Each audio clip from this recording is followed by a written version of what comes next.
This is how to deal with frost and unexpected cold snaps in your garden the natural way.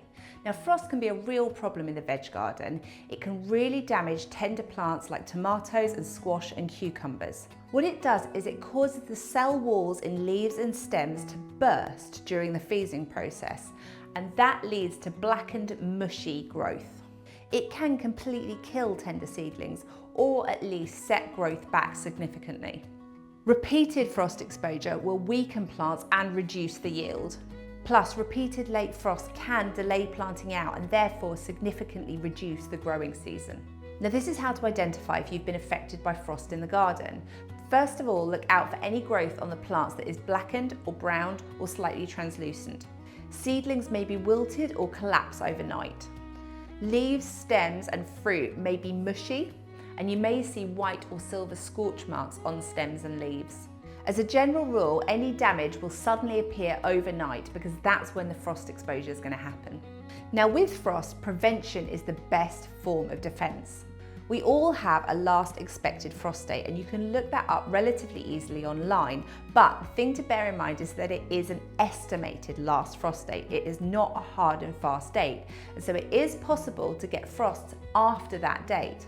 It's therefore really important that you keep an eye on the weather forecast if you're planning to plant out tender plants or if you've just planted them out. The other time to keep an eye on forecasts really closely is at the end of the season as autumn's approaching, because that's when you're more likely to get the first frosts. If you find an unexpected frost is forecast, you can respond by using cloches or netting or fleece to cover crops that have newly been planted out. Individual plants can be covered with upturned pots or recycled bottles. Any kind of covering that you can give your plants whilst the frost happens is going to help give a few extra degrees and give it the best chance possible of surviving. It also helps to mulch around the base of the plants. This insulates the roots, which can also be damaged by frost.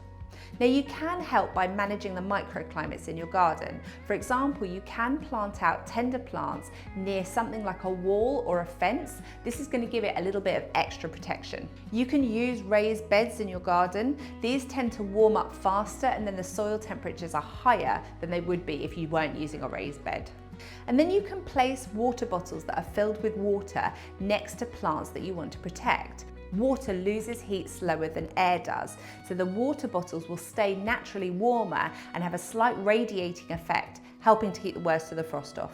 When you're planting out, make sure you harden off your seedlings really well. This is where you gradually acclimatise them to life in the great outdoors. Over the course of about 7 to 10 days, you let your seedlings spend gradually more and more time outside, increasing the time that they're outside each day. Not only does this let them get used to the temperature, it also helps them get used to things like direct sunlight and wind that they haven't experienced while growing undercover. It can help to sow or plant your frost tender plants later in the season. This means you'll have a shorter time where you have to keep them protected indoors before you plant them out. If you have repeated problem areas, like you have a frost hollow in your garden or you're in one of the colder parts of the UK, it's best to select more frost-tolerant varieties. And if you have experienced frost, then prune off the areas that have been affected. This will prevent them from rotting. However, this is best done after the risk of frost has passed.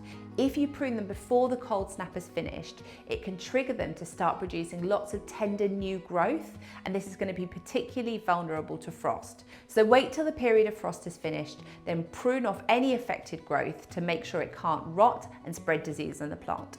So hopefully this video has given you confidence of how to tackle frost in your garden the natural way. Happy growing, guys.